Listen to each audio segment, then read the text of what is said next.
In terms of leadership as a skill, is it something that can be learned, or do you have to have a baseline level to start with?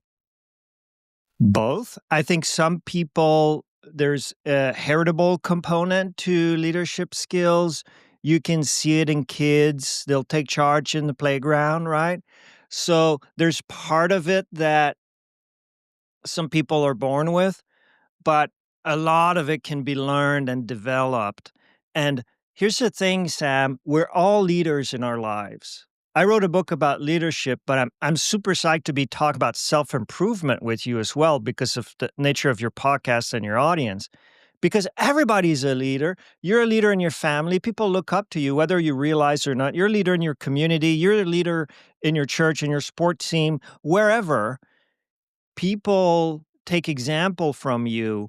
And so leadership is life, really. We all are leaders in different situations at different times. So it's not directly answering your question.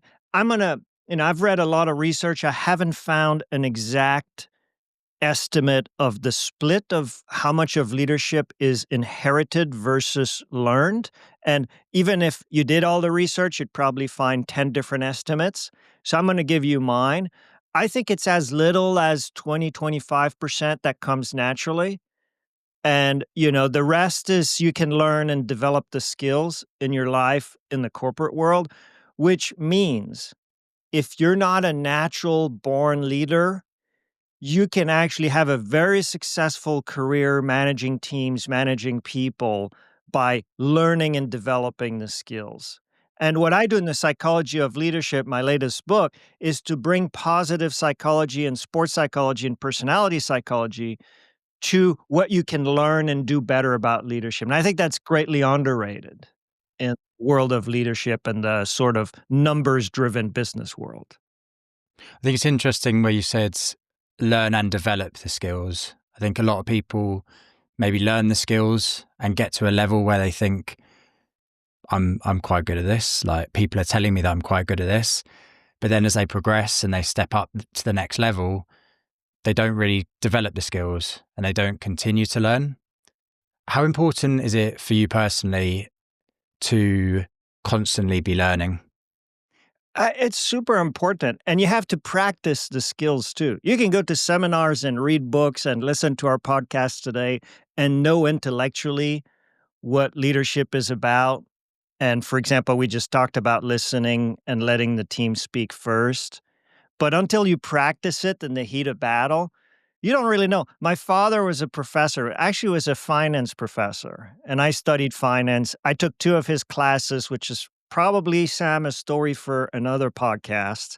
But he loved to use analogies, and he would tell the students that academic knowledge is only the beginning of success in business. And he would say, look, I've read a book, this is my father talking. I've read a book on fly fishing. I know all the terms. I know how it works.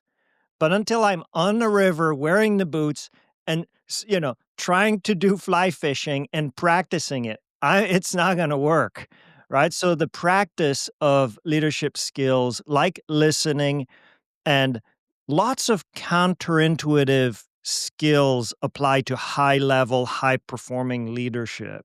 We think leaders should be very resilient and kind of never give up in the face of uncertainty. You know what the hardest thing and the most prized skill in business?